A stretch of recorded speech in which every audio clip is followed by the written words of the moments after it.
اول فلتر عامل ازاي، بص تاني فلتر، يعني فلتر البلاك وفلتر البلاك الاسود وفلتر البلاك الفاتح، حرفيا الفلاتر اللي انت محتاجها كلها. فلتر الاورنج اللي الناس كلها بتدور عليه، وعندك الفلتر ده فلتر المصيف، حرفيا الفلتر ده يمشي على اي صوره عندك. ده كله واحنا لسه في اول 10 فلاتر بس. والله العظيم قبل اي حاجه كده يا جدعان انتوا وحشتوني، وانا رجعت لكم النهارده ب 20 فلتر لايت روم هيعوضوكم عن الاسبوعين اللي انا غبت. انا كنت رجعت خلاص وقلت لك انزل لك سبت وثلاث وخميس، وعارف ان انا ما عرفتش انزل قسما بالله كل ده غصب عني، بس باذن الله نهتم. وبعد كده برضو انزل يعني يوم السبت والثلاث والخميس، عشان ما تقولش في المقدمه يا صاحبي انا اسمي احمد محمد، يعني احسن واحد بنزل فلاتر على اليوتيوب، بغيب الغيبه وبرجع لك بفلاتر احترافيه جدا. لو كنت انت مصور سيشن او انت بتصور بالموبايل بتاعك والصوره مش بتطلع احسن حاجه، فالفلاتر ده حرفيا هتخلي الصوره بتاعتك في مكان تاني خالص. وفي فيديو النهارده اللي مش هيعدي معانا صاحبي 8 دقايق او مش هيعدي معانا اصلا 4 دقايق، اعلمك ازاي تضيف الفلاتر دي بطريقه سهله جدا، واعلمك ازاي تحمل فلاتر، كل ده في 4 دقايق بس. كل اللي انا عايزه منك انا عايزك تكمل معايا الشرح للاخر. وكالعاده صاحبي انا بشكر اخواتي دول على تعليقاتهم الجميله، وانت لو عايز تعليقك يظهر معانا الفيديو اللي جاي، كل اللي عليك تنزل دلوقتي تعمل تعليق وتعمل لايك للفيديو ده، ويلا بينا على الشرح.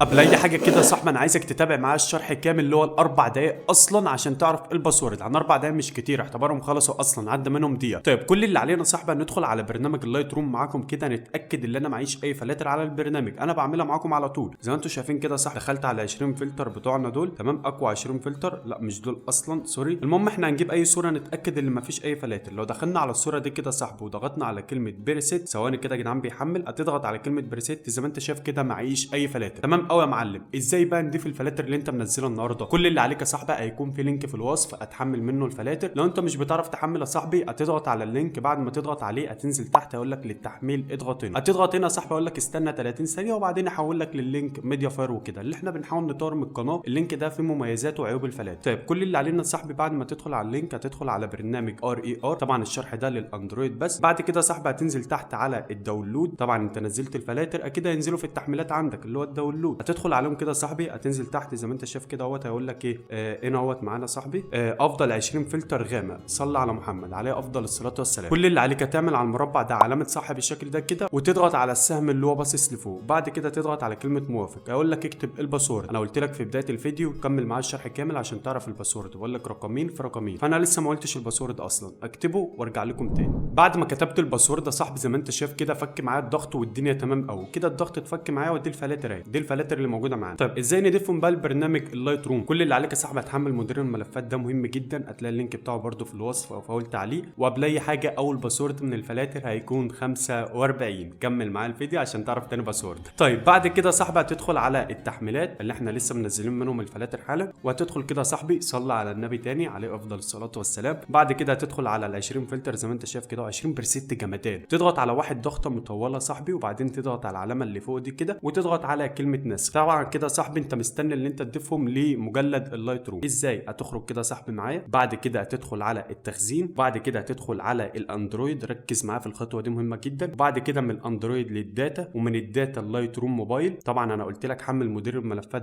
لان انت ممكن تستخدم مدير الملفات بتاع التليفون بتاعك هتلاقي ملف الداتا فاضي، يا ريت تحمله. بعد ما تدخل على الداتا تضغط على كلمه فايل، وبعدين اول واحده، وبعدين اللي هي زيروهات كتير بروفايلز ستينج يوزر ستايل. اول ما توصل هنا يا صاحبي اعرف ان انت ماشي معايا تمام. كل اللي عليك هتضغط على كلمه لاست، هيبدا يضيف الفلاتر، هتعمل استبدال عادي تمام كده. كده احنا ضفنا الفلاتر. ازاي نجيبها من على برنامج اللايت روم؟ كل اللي عليك يا صاحبي هتخرج من اي حاجه انت دخلت عليها اهو، بعد كده يا صاحبي هتدخل معايا على برنامج اللايت روم. طبعا انت لو فاتحه كده تتاكد ان انت خرجت منه صح كده، انا خرجت من كل حاجه. كل اللي عليك هتدخل تاني على برنامج اللايت روم، وهندخل دلوقتي يا صاحبي على 20 فلتر عشان نجرب. هننزل تحت كده وعايزين برضو نجرب الفلاتر دي مع بعض. اقوى 20 فلتر، ثواني يا صاحبي اجيبهم. طبعا يا صاحبي دي الفلاتر بتاعت النهارده. لو دخلنا مثلا على الصوره دي كده يا صاحبي عشان نجرب الفلاتر او اقول لك تجيبها ازاي، كل اللي عليك بتضغط على كلمه بريسيت، وبعد كده هتلاقي كلمه يوزر بريسيت ظهرت معاك، ما كانتش ظاهره في بدايه الفيديو عشان ما كناش ضفنا الفلاتر. هتدخل على كده صاحبي دي الفلاتر، بص اول فلتر عامل ازاي، بص تاني فلتر، يعني فلتر البلاك وفلتر البلاك الاسود وفلتر البلاك الفاتح، حرفيا الفلاتر اللي انت محتاجها كلها. فلتر الاورنج اللي الناس كلها بتدور عليه، وعندك الفلتر ده فلتر المصيف، حرفيا الفلتر ده يمشي على اي صوره عندك. ده كله واحنا لسه في اول 10 فلاتر بس، شايف الجمدان. طيب يا صاحبي بص يا صاحبي تاني باسورد معايا هيكون 70. انا بقى دلوقتي اشرح للناس برضو الفلاتر على صوره تانية لو انت عايز تكمل معايا الفيديو، وليكن مثلا على الصوره دي، لان ناس بتقول لي بنروح نصور بالليل وما بنلاقيش فلاتر. تعالى يا معلم، كل اللي عليك هتضغط على كلمه بريسيت، بص اول فلتر عامل ازاي، فلتر خلالك الصوره سينمائيه كده واصله لك. لو نزلنا تحت